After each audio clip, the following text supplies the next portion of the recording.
There's a stretch of trail that cuts through the heart of this city, and if you walk slowly enough, you'll start to see what makes Dunedin different. It's not just the palm trees or the breeze off of St. Joseph Sound. It's not just the way that the light catches the brick along Main Street or the hum of a Saturday morning market. It's something deeper, something that can't be built, bought, or branded. From the historic Fenway Hotel to the quiet shoreline of Honeymoon Island, from the artists and the musicians to boat captains and brewers, this place is defined by character, by people who show up, who create, and who care. Dunedin is a city where the past and the future shake hands daily, where small businesses thrive, where parades march and bands play, and communities gather in the local parks for a summer concert. It's a place where stories live not only in the history book, but in bar stools, on front porches, and in the spaces between neighbors. You won't find any skyscrapers here, and you won't find flash, but you will find soul. This story is about that soul. The places, yes, but more importantly, the people, the ones who've built this town, preserved it, and breathed life into it for decades. So whether you've lived here your whole life, or you're discovering Dunedin for the first time, I invite you to walk with me. Let me show you what makes this coastal town unlike any other in America.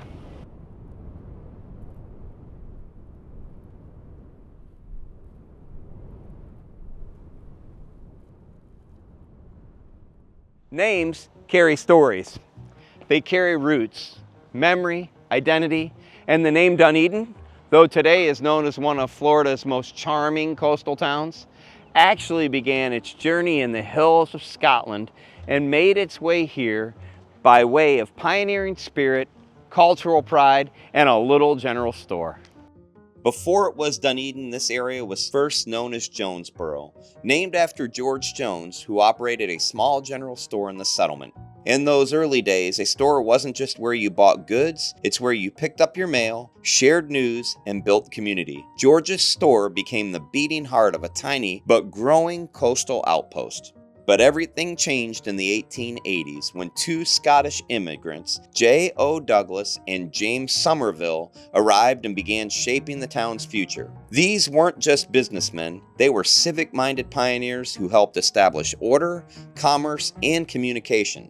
When it came time to formally apply for a U.S. post office in 1882, the settlement needed an official name. Douglas and Somerville, proud Scotsmen, wanted something that honored their homeland, and so they chose Dunedin, the Gaelic name for Edinburgh, the capital of Scotland. In Gaelic, it's pronounced Dunedin, meaning hill fort of Eden.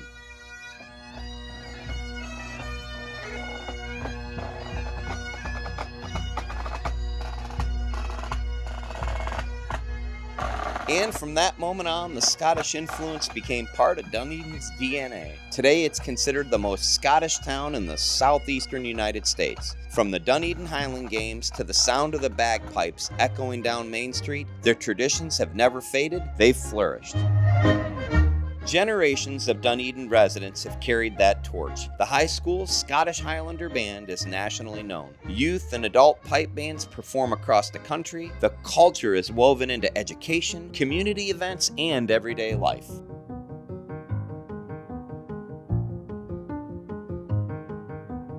You went to high school here? Yes, I graduated Dunedin High School in '66. And actually, my father was, when I was a senior in high school, my father was the president of the Band Boosters. And that's kind of how all this got started, because he was in the Band Boosters and they got tired of selling candy bars. And they were looking for another fundraiser. And the city band, which had been already formed in 1964, actually, we played for Governor Burns' inauguration in 1964 in Tallahassee, because Burns' Scottish. And then we were the host band at Grandfather Mountain during that period of time. The Dunedin High School band? The city of Dunedin, the alumni band. Okay, great. So what happened is the city band got formed because, all right, we had kids in the junior high playing pipes. It's middle school now, but junior high. And then when you went from the junior high to the high school, you played pipes. And then after you got finished with high school, then where do you go from there? So we were invited as the host band for Grandfather Mountain Highland Games. And when we went up there and saw what was going on, my dad and Mr. Willis, he was the band director at the time, they, after spending a couple of years together with the band and everything, they got together and decided, hey, we can do this.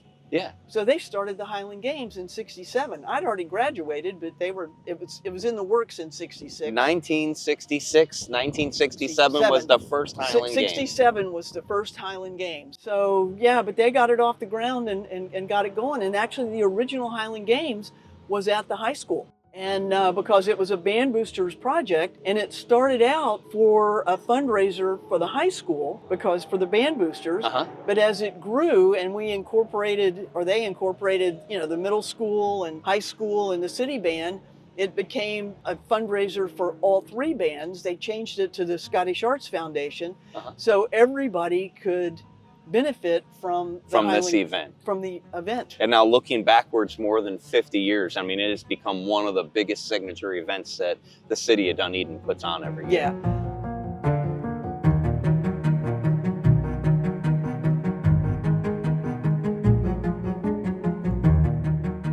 Well, I think it's a great testament to your dad's idea. Oh, me too. I love it. It's really neat. He's impacted the city of Dunedin for more than 50 years.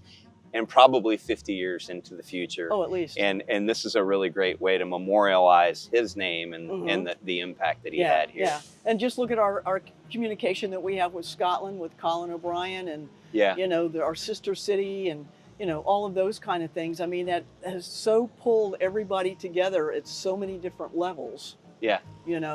That it's amazing. It's not just the school kids, it's everybody.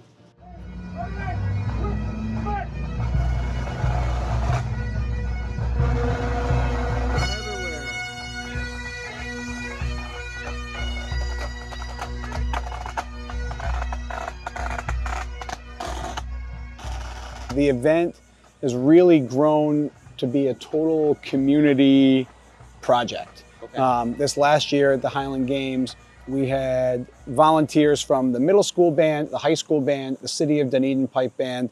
We had Irish organizations, AOH, Tampa Bay Irish Society, Welsh organizations. We had several Boy Scout troops from the area, athletic teams from the high school, the wrestling team, the football team, cross country, track and field, the high school Navy Junior ROTC program, as well as like business volunteers from the community. I know the Fenway has had employees out here. The City of Dunedin had some employees out here. It's become a total community event, which is really cool. What we found is a lot of local businesses want to get involved in it because they see the money coming right back into the city. And not only does it support the Scottish Arts in the school programs and the city programs here as well, but it's also supporting the community from the junior ROTC program, the cross-country track team here in Dunedin, the high school football team, the wrestling team. It's really so much bigger than just that, and that's where the community really coming together to support this event is impactful. You competed in a world championship event, right, in 2018? I did, 2018. Where was it? And tell us a little bit about that. Yeah, in 2018, the band traveled over to Glasgow, Scotland, and won the World Pipe Band Championships there in grade 2 at the Worlds right on Glasgow Green there. So it's a pretty cool experience. How neat is that? The Dunedin History Museum offers a vivid picture of how this city evolved, from those earliest settlers and the days of Jonesboro to the thriving, deep-rooted town that it is today. It's a story not just of renaming, but of rerouting, of honoring identity and shaping a future with intention. Walk the streets of Dunedin today and you'll see it. On the signage, in the festivals, in the spirit of the people. This isn't just a beach town with history, it's a heritage town with a soul. The name Dunedin isn't ornamental, it's symbolic, a reminder that where we come from shapes where we're going. So the next time you hear the name Dunedin, think of George Jones and his store. Think of Douglas and Somerville and the roots they planted here. Think of the hills of Scotland and how a bit of their strength, culture, and pride now lives on right here on Florida's Gulf Coast.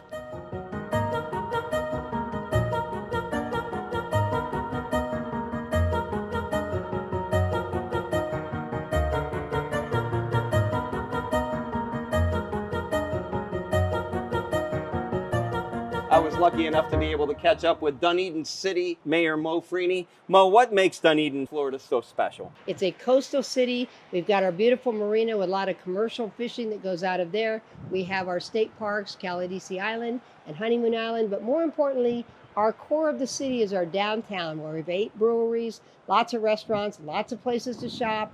It's a special place. The people make it special, and the tourists make it better. Dunedin really is a special place. Thank you so much for being with us today and sharing a little bit about our city. Come visit us. The Pinellas Trail spans 46 miles, connecting all the cities from downtown St. Petersburg through Pinellas County and into Tarpon Springs. It was once the Orange Belt Railway, and about 20 years ago was converted to the Pinellas Trail for the enjoyment of people by all ages. Whether you're walking, biking, or jogging, this is a place that you can come and relax and really come out and enjoy nature.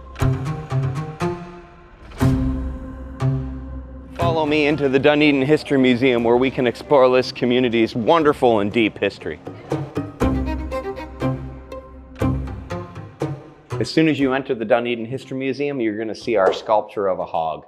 Without these, we would have not become a city. In 1899, livestock and hogs were running all over Dunedin, and they were doing what comes naturally, digging up roads and gardens. So concerned citizens filed a petition so that way we can incorporate our town and create ordinances to stop these hogs from running all over, causing damage. Long before there were roads and railroads here in Dunedin, we had a rich history with our port, shipping goods and services here to all over the world. The Optimus Pram is just an extension of that nautical history that we share. In 1947, this boat was designed and built here in Dunedin, and it has since become an Olympic-class boat used all over the world, even still today. During the 1930s and 40s, Dunedin had a large military presence with a big base for the United States Marine Corps. In 1933, Mr. Roebling, one of our citizens, invented what had become known as the Alligator. It was an amphibious landing vehicle. He even tested it in his own swimming pool at home. It was later then tested and practiced so we could train our soldiers in St. Joseph's Sound, landing on Honeymoon Island, and preparing for the storming of Normandy Beach in France, helping to end World War II and changing the course of world history. The first thing I want to do is say thank you for your service. You were in the United States Marine Corps. What years did you serve? Wow, served in 1967 to 1973. Thank but you I'm for your still a service. Marine because we're always a Marine. You were instrumental in bringing this to Dunedin. We were just at the Dunedin History Museum and talking about this, and this machine truly did change the course of world history. Oh yeah. Yeah, there's no doubt about it. Yeah. I want to hear that story. A gentleman by the name of Don Wobling, his father asked him to do something with his life that would be not only helpful but creative. And he decided that following a big storm that occurred down in South Florida, that he would devise or develop or design a vehicle that could go both in the water and on land, because they had so many people from a hurricane previously down in South Florida that were stuck on islands, and so were the water moccasins, and they didn't do well together, so there were a lot of lives lost. Then furthermore, the Marine Corps at that point in time realized that at some point in time that we were going to be involved in the Pacific, and realizing that we were going to have issues about island hopping or having to get onto islands, there was a problem with tides and everything else, and so they were looking for a vehicle that would do that, and that's how this actually became a big thing. Was this in bad shape when you found it? How much work needed to be done? We don't talk very much about that, but let's just say that it did not look pretty. Okay. When it was dropped here, this is exactly how it looked. Okay. We ended up with an escort Uh-huh. from the Pinellas County Sheriff, as well as from the unit that's stationed on Gandy. And they came in their vehicles. They looked like they were locked and loaded. That means it looks like they were ready to do combat. Uh-huh. We had to get special permission from Headquarters Marine Corps for them to do that. And they rolled into the city here and then rededicated this and had those folks with us as well to help dedicate this. As far as the city of Dunedin goes, what the city of Dunedin had done in World War II and what this represented to all of World War II. It's really neat that it's right here at the VFW. It's across the street from the Dunedin Blue Jays Stadium, right in the center of Dunedin, and we sure do get to bring attention to our history, what the history is with the United States Marine Corps and Dunedin. It all comes together right here at the VFW. Right here at the VFW. Yeah, it's great. Veterans of Foreign War. John, thank you so much for your service to Dunedin and your service to the United States. Thank you very, very much. Thank I you. appreciate it, Mark.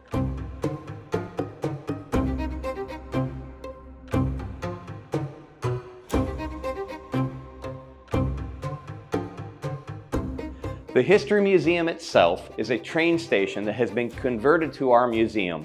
So many people use this as the hub of transportation, and it has been here now for 100 years. I would invite you to come by the Dunedin History Museum to explore the rich history of not only Dunedin, but all of Pinellas County and Florida. It's an experience that you won't soon forget.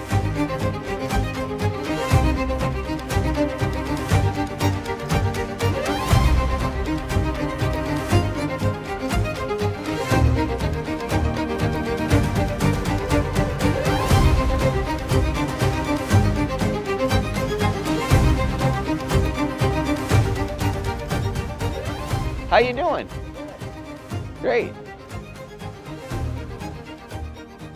I'm with Steve Beatty, the owner of Lane's Lemonade. And Steve, thanks so much for talking with us today. And Lane's Lemonade is right here in the center of it. It's connected to the Dunedin History Museum, and you also happen to be the president of the History Museum. I am the president of the History Museum. If you haven't been in the History Museum, you should get in there. It's a phenomenal organization. And then this particular train boxcar here was originally one of the cars that moved oranges up and down the Orange Belt Railway that basically went up to Sanford, Florida. And then the oranges would be picked up and go up north. Yeah. So that's how, Dunedin was a big provider of orange juice and frozen concentrate up into the Northeast that came from here.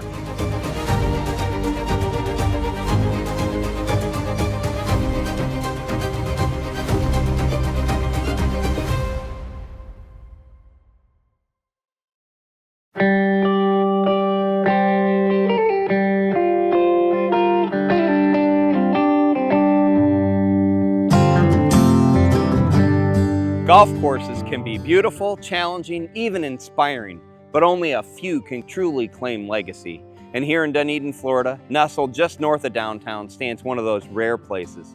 The Dunedin Golf Club, a course with roots and greatness, history beneath your feet, and a timeless connection to the game. Established in 1927, the Dunedin Golf Course was designed by none other than Donald Ross, one of the most legendary architects in golf history. Known for crafting natural, thoughtful layouts, Ross believed that a great course should reveal itself over time, rewarding strategy, not just strength. And this one certainly does. With picturesque fairways, strategic bunkers, and subtly contoured greens, the course is a beautiful contradiction. Challenging yet inviting, historic yet fresh. It is as playable for the weekend golfer as it is satisfying for the low handicapper. From 1945 to 1962, this course served as the official home of the PGA of America. Yes, the governing body of professional golf. Some of the most iconic names in the game's early history trained and competed right here. What Augusta is to the Masters, Dunedin was to the PGA's early tour evolution.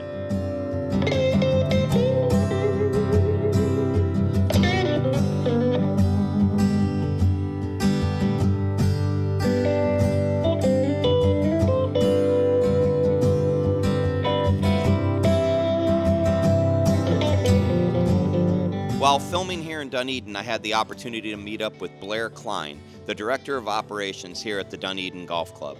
He shared with me the incredible legacy of Donald Ross, not only on the game of golf as a whole, but on this course in particular. If you go back to the classic era up to 1960, he's easily one of the top 5. But if you even took from 1960 on, which is kind of the current era of golf course architecture, he would easily be in the top 1 through 10, somewhere in there, of architects of all time. Right. He brought a lot of golf to America. He brought the Scotland style of game, ground game, to America.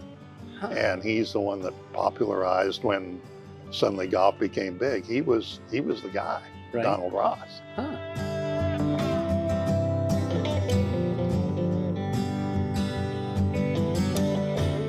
And in 2024, the Dunedin Golf Club was given attention it so deeply deserved. A major renovation brought Ross's original vision back to life, revitalizing every fairway, restoring the natural contours, and upgrading the infrastructure to today's highest playing standards. This wasn't just a facelift, it was a preservation effort. The renovation honored the course's architectural DNA while enhancing playability for the modern golfer.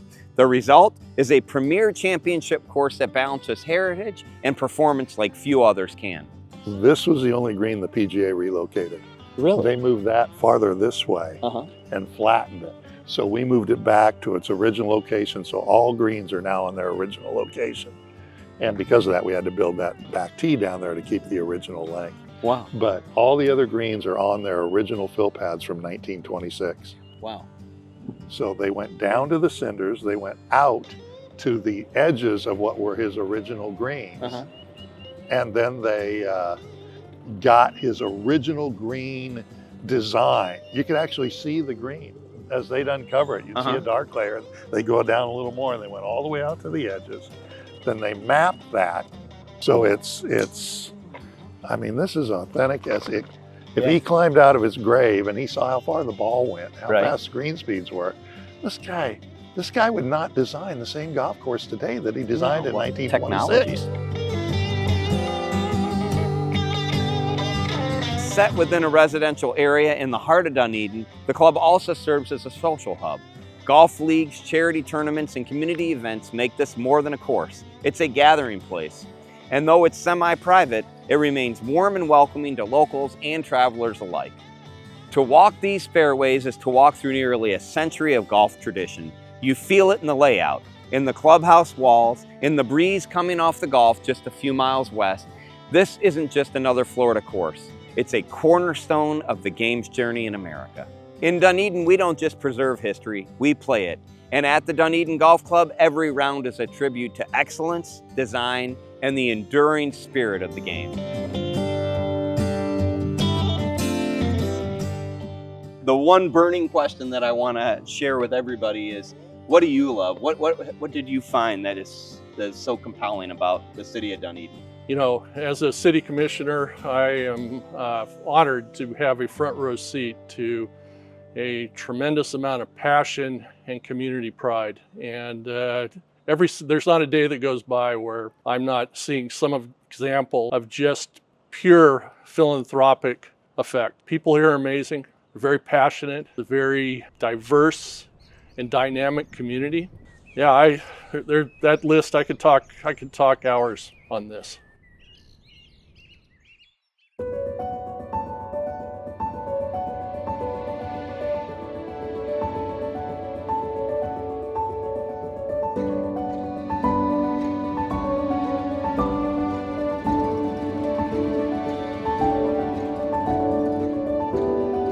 Welcome to Hammock Park, one of Dunedin's most peaceful treasures and one of the few remaining old-growth coastal hardwood forests in Pinellas County.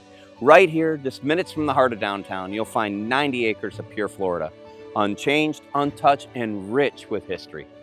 This park is home to over 300 species of plants, dozens of native birds, butterflies, and even a few foxes and gopher tortoises. But this isn't just a place for a nice walk. It's a living snapshot of what Dunedin used to look like long before the shops and streets, and it's preserved for generations to come. These towering live oaks and cabbage palms form what's known as a coastal hammock, a rare ecosystem that thrives just inland from the Gulf. In the early 1900s, this land was largely wild, and small pockets like this were prized for their shade and biodiversity. People came here to cool off before air conditioning even existed. One of the most heartfelt tributes to the space comes from a local author, William Blatchley, who wrote a beautiful little book called My Nature Nook, right here in Dunedin. It's a collection of quiet reflections and meditations on nature, written with such reverence for places like this. His words make you slow down and look closer and appreciate the little miracles we often overlook. Today, Hammock Park is a place where children explore butterfly gardens, birders catch sight of painted buntings, and residents reconnect with something slower, simpler, and deeply grounding. It's a reminder that while Dunedin grows and evolves, its roots, both literal and figurative, remain strong and sacred.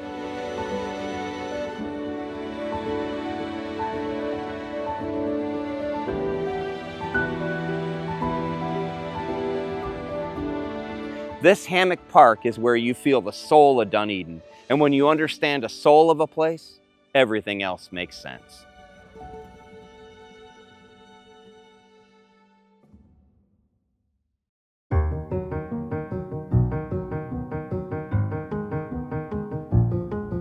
In every great town, there's a heartbeat, a place that pulses with creativity, expression, and the kind of quiet inspiration that stays with you. Here in Dunedin, that place is the Dunedin Fine Arts Center, a sanctuary for artists, learners, and anyone who believes that art makes life richer. Founded in 1975 by a group of passionate locals, the Dunedin Fine Arts Center began with a simple idea, that art should be accessible to everyone, not just something to observe, but something to experience, create, and live. What started as a modest community dream has grown into one of the most respected visual arts centers in Florida. Inside, you'll find more than just gallery walls. You'll find rotating exhibits featuring local, regional, and national artists. You'll find work that challenges you, moves you, and often tells the story of the very place you're standing in. It's a reflection of Dunedin's soul, eclectic, thoughtful, and always evolving.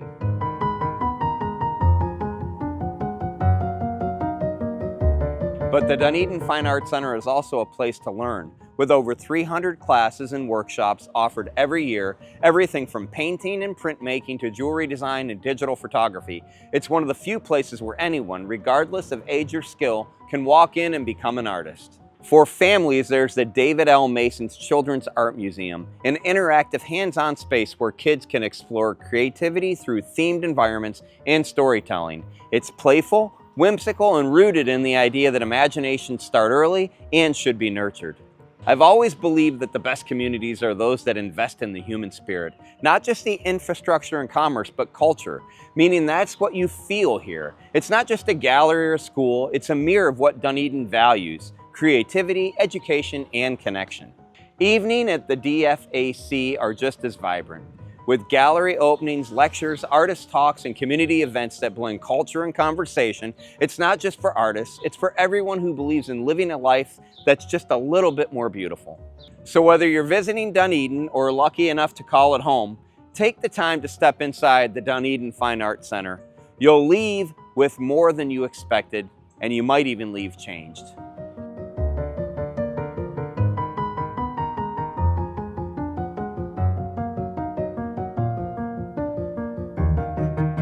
There isn't a neighborhood that you can drive through or a street that you can walk down in the city of Dunedin where you don't see oranges painted on buildings and houses. We're coming back into the Dunedin History Museum today to talk with Steve. He's the creator of the Dunedin Orange, and we're going to find out, how did these happen?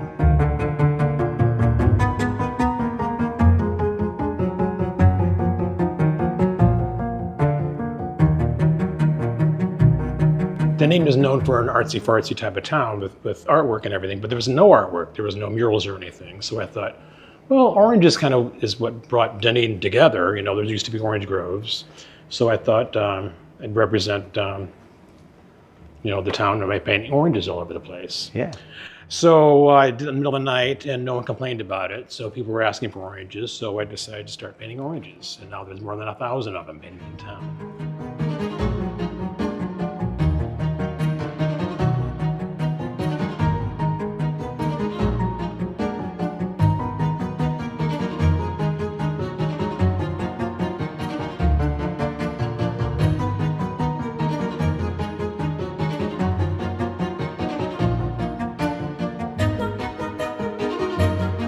So, and Steve, you've painted a lot more than just oranges. I know you used to paint murals and everything. And here in the museum, you have a, Yes, you I painted did, this yes. mural. What is this all about? Yes, this was the where people got on the on the trains, and it was segregated at that time. There was what they called colored and then white, but now everything's all together. But Right. there was separate. You know, they had to have their own entrance, Separate and waiting exits. rooms. Yeah. Yeah.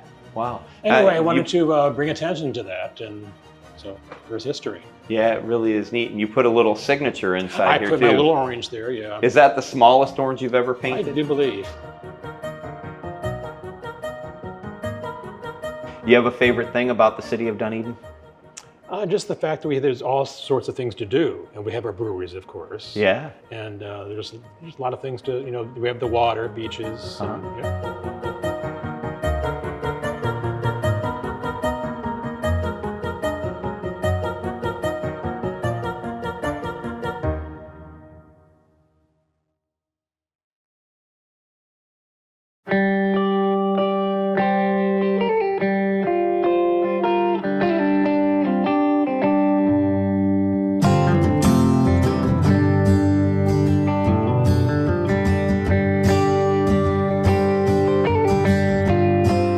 Dunedin is home to nearly 30 public parks, each one unique, each one special in its own way. From quiet pocket parks to waterfront gems, you could spend days exploring them all and still discover something new. Weaver Park is one of those places. Nestled along the tranquil shores of St. Joseph Sound, just north of downtown, this space is a true reflection of Dunedin's spirit, a place where nature, community, and wellness meet. With its unbeatable views of the Gulf, a 720-foot-long fishing pier, nature-themed playground, and connection to the Pinellas Trail, Weaver Park offers something special for everyone, whether you're here to fish, to play, or to just simply breathe. The fishing pier is one of the longest in the area and offers breathtaking sightlines of Caladesi and Honeymoon Islands. It's a local favorite for sunsets, dolphin spotting, and casting a line at the end of a long day.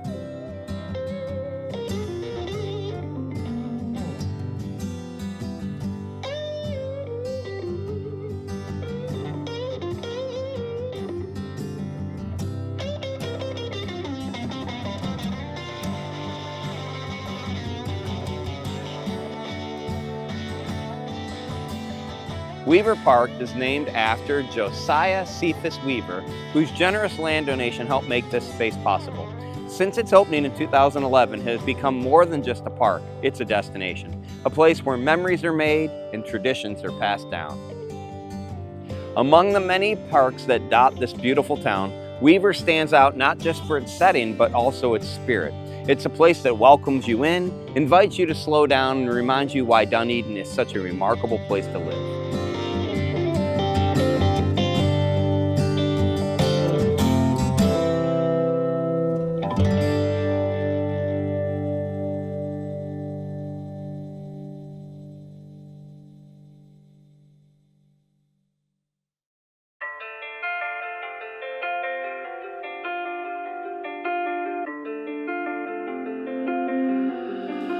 Losing control, I gotta know.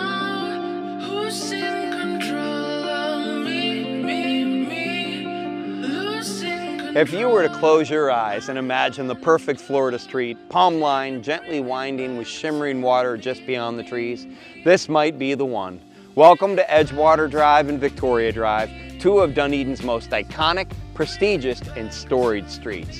Edgewater Drive hugs the shoreline of St. Joseph Sound, offering panoramic water views, direct access to sunsets, and a rhythm that seems to slow time itself.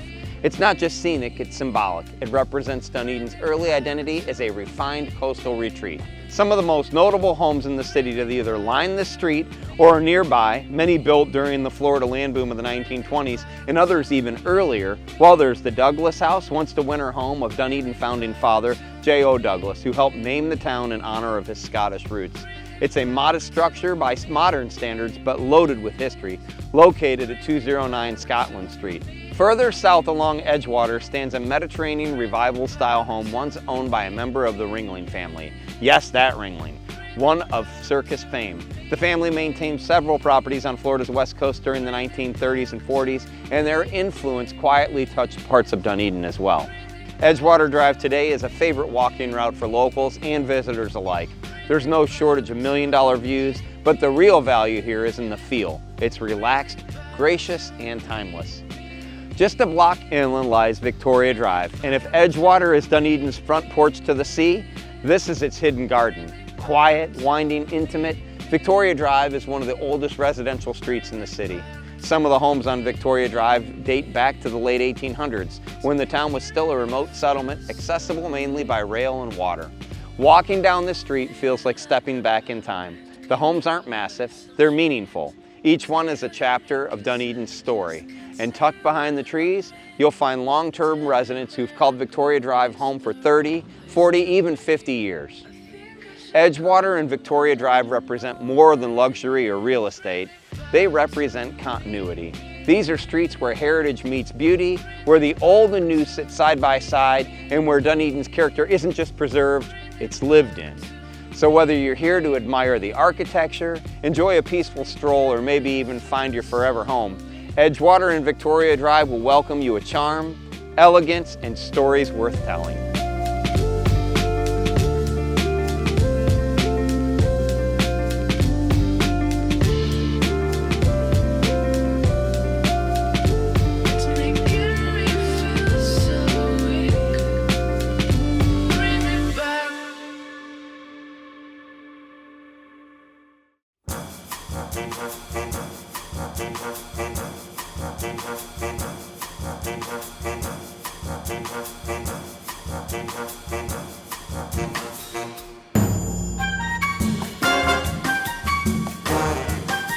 Some buildings don't just hold history, they hum with it. You can feel it in the walls, in the view from the balcony, in the way time seems to slow down the moment you step inside. Here in Dunedin, the Fenway Hotel is that kind of a place.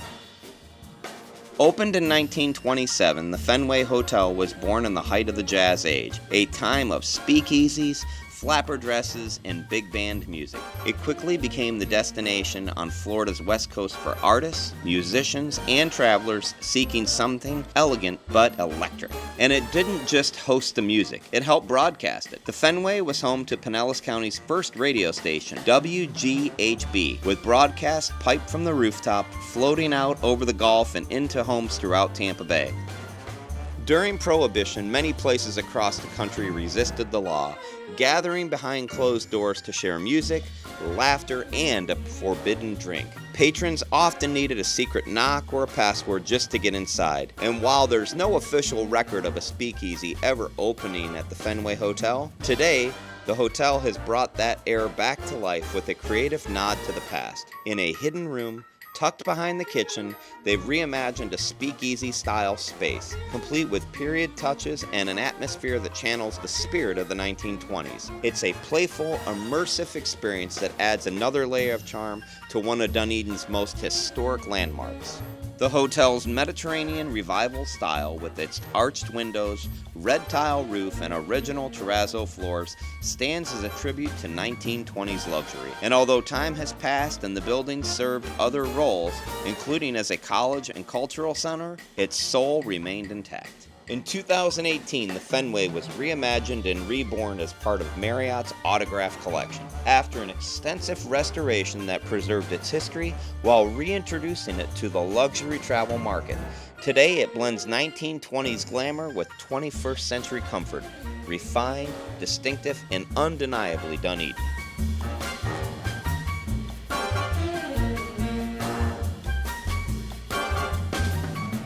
The hotel's rooftop bar, Hi-Fi, is a nod to its radio roots and one of the best places in town to catch a sunset over the sound. The vibe here is elevated but never stuffy. It's a place where locals and visitors mingle, where jazz nights return, and where every cocktail feels like a celebration. Standing here, you realize that the Fenway is more than a hotel, it's a story. It's part of what makes Dunedin feel timeless. It bridges its past and the present. And for all of us who love architecture, history, and community, it represents something rare, a building with a heartbeat.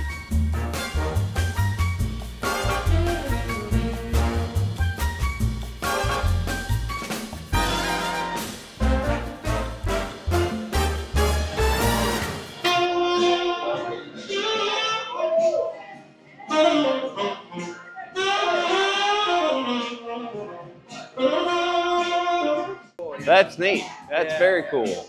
Well, dude, so good to see you, Kyle. You too.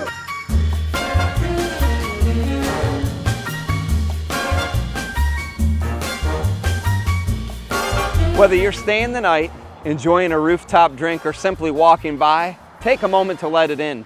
The Fenway doesn't just tell Dunedin's story, it sings it.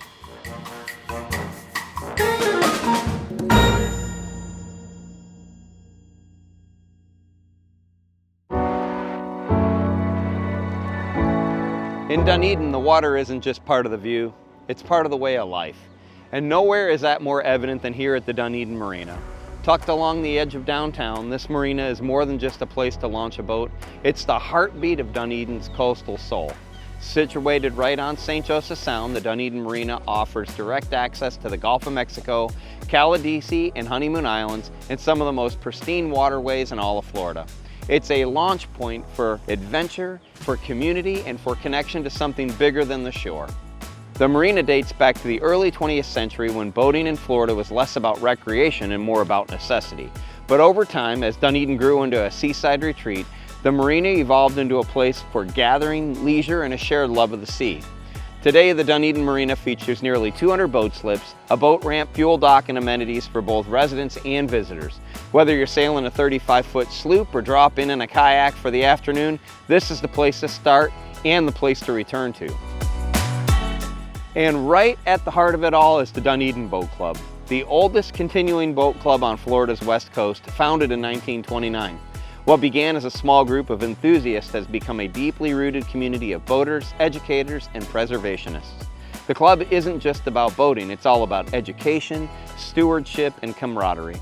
They host sailing lessons, marine safety classes, social events, and initiatives to protect our waters and our shoreline. It's where knowledge gets passed down and friendships are forged over salt air and sunset sails. I call to order the decommissioning of our clubhouse. Sadly, the original clubhouse was damaged beyond repair during the storms of 2024. But its story didn't end there. A meaningful farewell ceremony brought together longtime members, city leaders, and the mayor to honor what it represented. As a proud member of the Dunedin Boat Club for many years, I can tell you this place is more than a building. It's a part of our city's history, our culture, and our identity. And while the structure will be new, the spirit of the club is stronger than ever.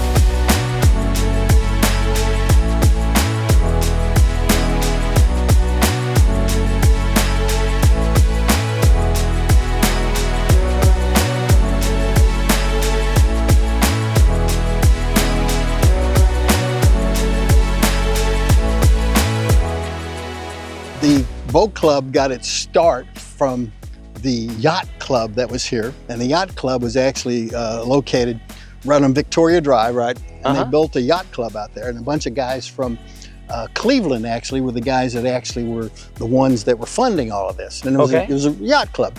As the guys began to age out, they stopped sailing a lot. And the yacht club became more of a social kind of thing.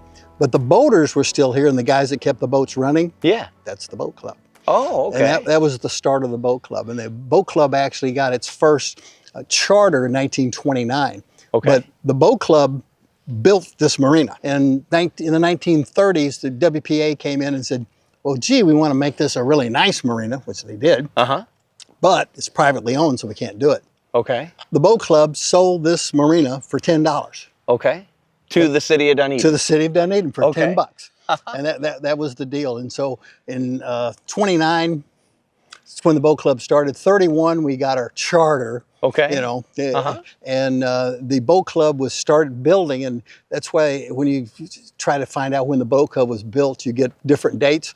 Because like most projects back then, you kind of built it. And people used it. Got a roof over it or whatever.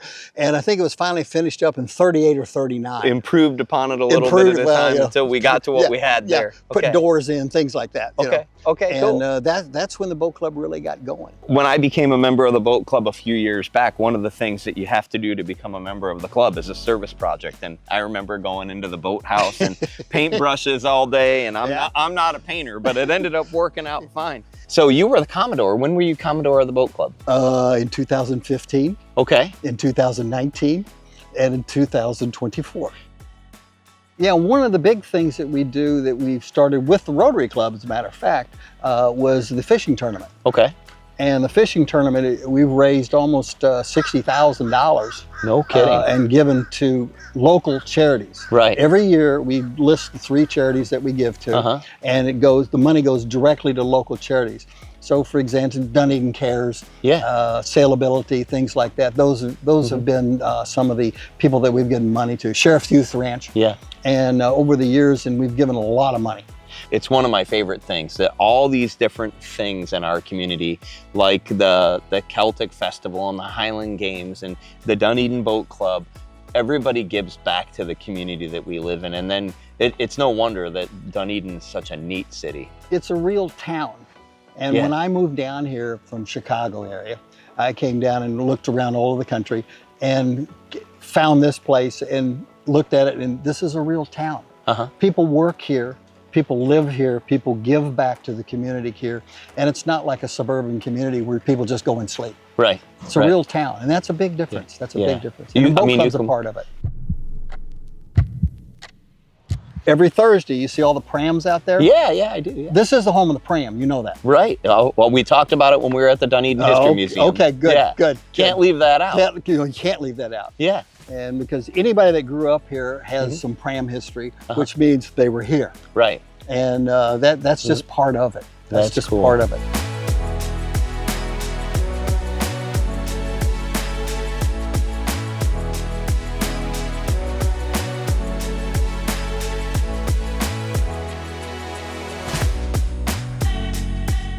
From regattas to raft-ups, the Dunedin Boat Club keeps the spirit of the sea alive, anchored in tradition but always looking toward the horizon. And in a town like Dunedin, where charm meets open water, that legacy means everything. Whether you're here to sail, to fish, to paddle, or just to watch the sun sink behind the masts, this marina isn't just a feature, it's a feeling. It's what reminds us that Dunedin isn't just close to the water, it's shaped by it.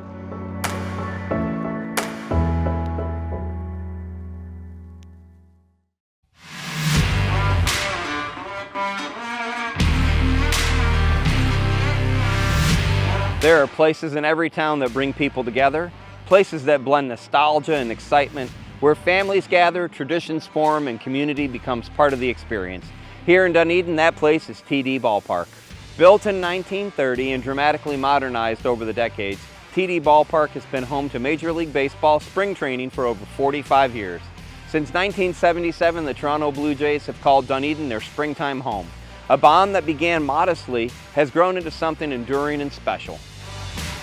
It's a connection that reaches far beyond Florida, Every year, fans from across Canada flock here to catch their first glimpse of the season and to soak in Dunedin's coastal warmth and small-town charm. This isn't just a training facility. For a few glorious months, it's Toronto's South.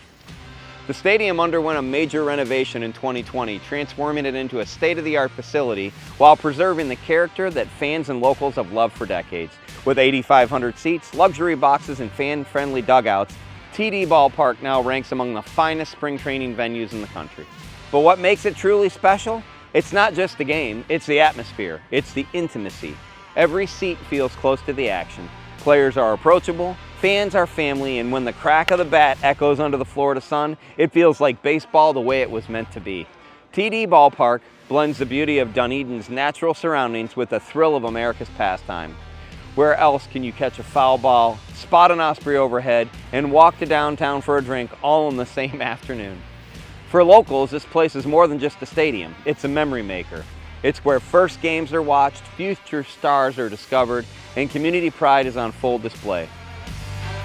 And every spring when the gates open and the Blue Jays take the field, it signals more than just a return of baseball. It signals the rhythm of life here in Dunedin, a town with history, with heart, and with a front row seat to something truly special.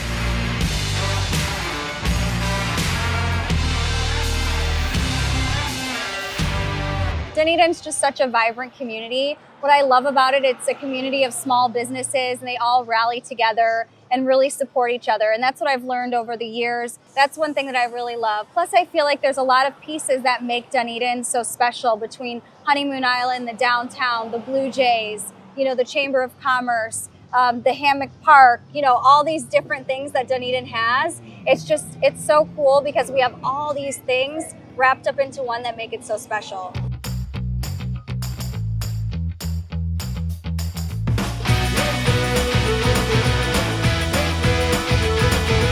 There are roads that take you where you need to go, and then there are roads that take you somewhere unforgettable. The Dunedin Causeway is both.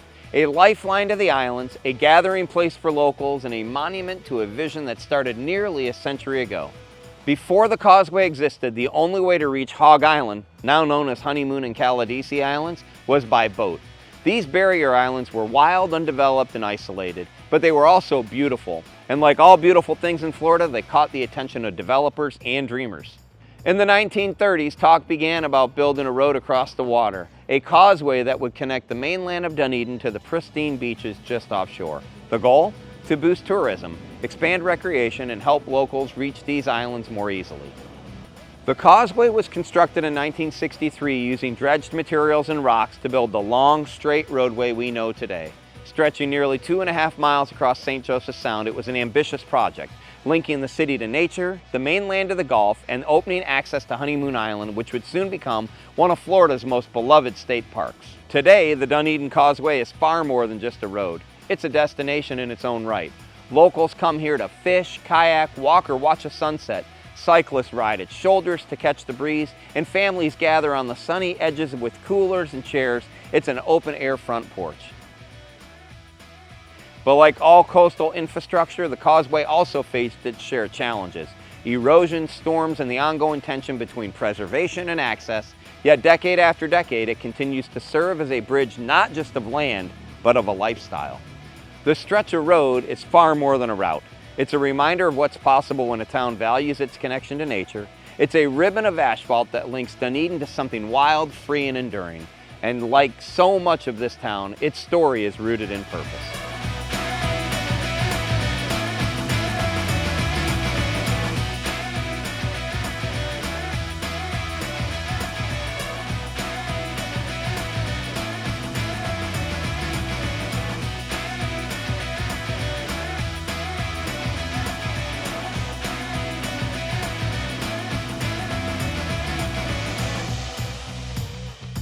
You know, every flight is different. You never know what you're going to see. Right. And one of the biggest captures of this year was the oceanic manta ray. Mm-hmm. That oceanic manta ray, I sent that to a marine biologist that was in my interviews in Florida Aquarium, and he said that he's been studying these waters for 35 years, and he says that's you'll never see that again. Wow. That was that rare. I mean, you just happened to be at the right place at the right time. Exactly. Yeah, I was about 160 feet when I went out there, and I seen something flapping in the water. And I it was blue, and it was stationary at the time, you know. And I got down about 75 feet, and I knew I had something incredible, you know. Yeah. So I followed him around a while, and he was just kind of doing circles on North Beach. I followed him around for a while, and then my battery was running low. So I had to fly back. And when I flew back, I was considering going back out, and thank God I did. When I flew back out is when I got him going under that kayak, and that was epic, going under the kayak.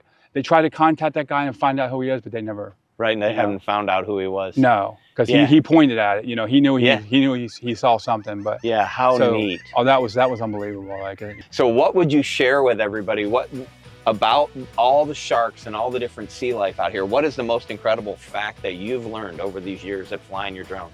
Just how safe the water is, and how healthy the ecosystem is. It's very healthy. Yeah. And like I say, when my girls were teenagers, I remember taking them to Honeymoon Island and swimming, and I always wondered. I know there's sharks in the water, but I always wondered what was in the water, you know. Yeah. And I was a little skeptical myself to go in too far. Like, I want to go into so far.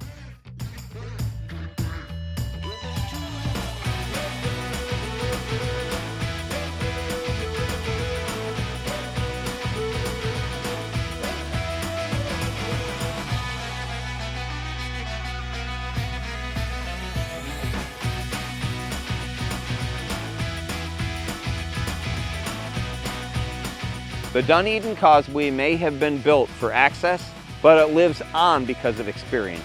And for those who know and love this town, it's more than just a way to get somewhere. It's part of what makes Dunedin home.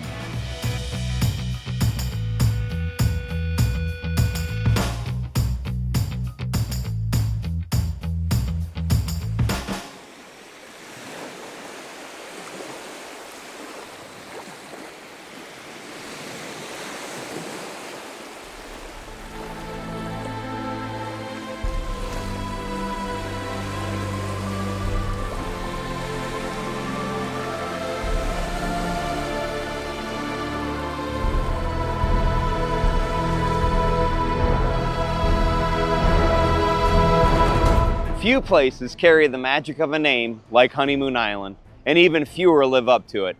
But this barrier island just off the coast of Dunedin isn't just beautiful, it's layered with history, resilience, and a story as rich as the Gulf waters that surround it. Long before it was a beachgoer's paradise, Honeymoon Island was part of a much larger barrier island called Hog Island. But in 1921, a hurricane carved through the sand, splitting Hog Island into two, creating what we now know as Honeymoon and Caladesi Islands.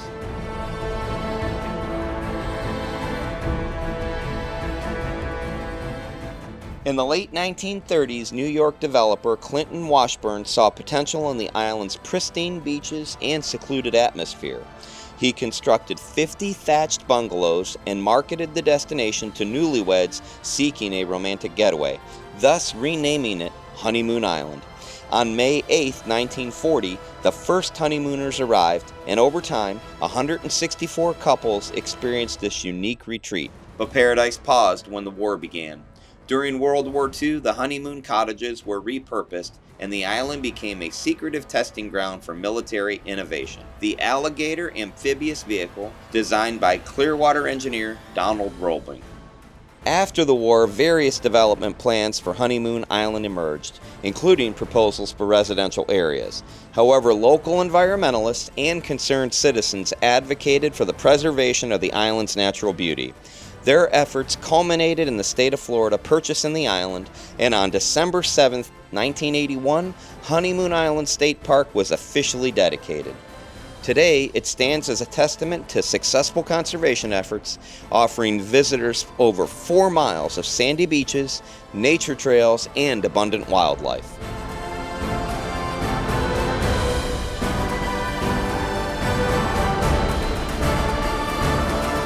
In 2024, the island made history again, this time shaped by nature. A major storm event caused a breach in the north end of the island, splitting part of the landmass and creating a new water channel. It was a dramatic reminder of how these living barrier islands are constantly evolving, shaped by wind, tide, and time.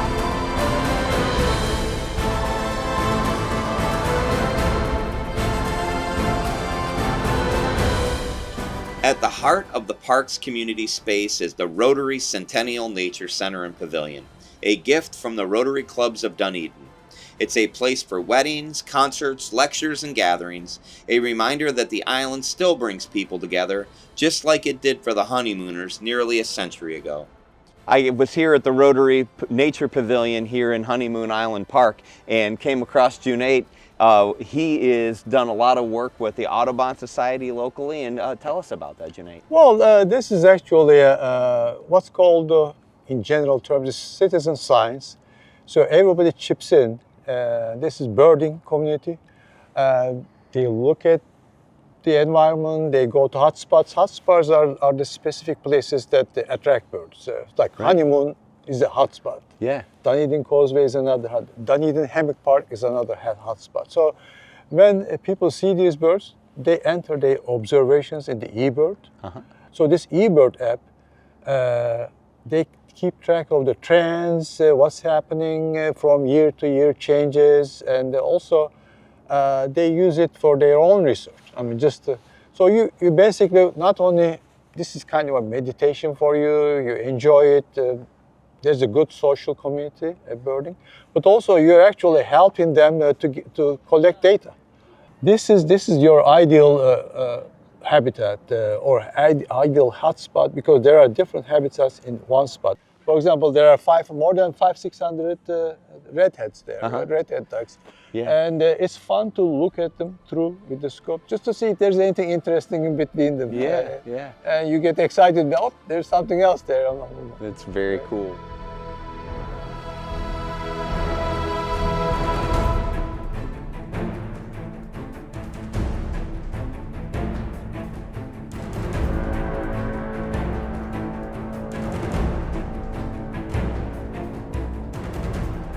Honeymoon Island is more than a beach, it's a story of romance, war, resilience, and nature.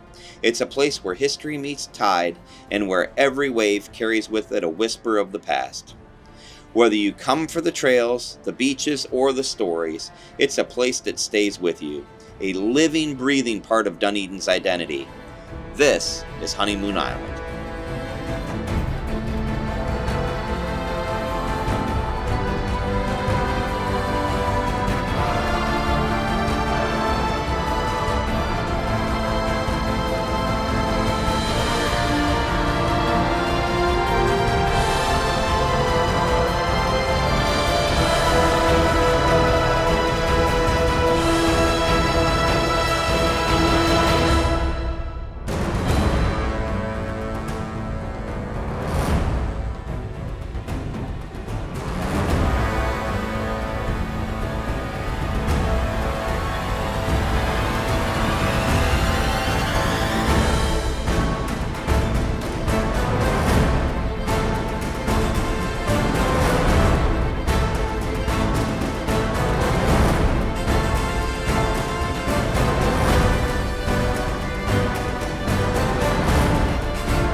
I'm Mark Middleton, and I hope this gave you a glimpse into what makes Dunedin so very special.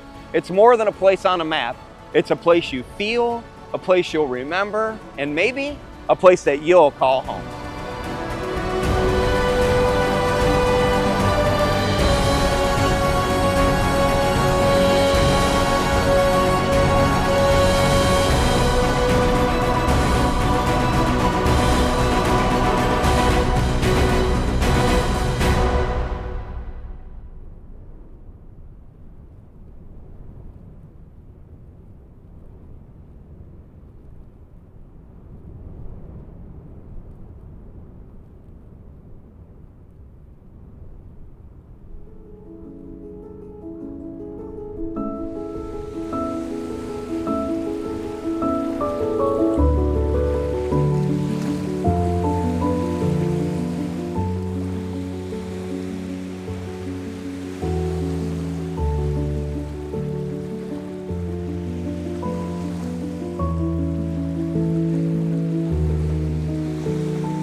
you for joining me and allowing me to share delightful Dunedin with you.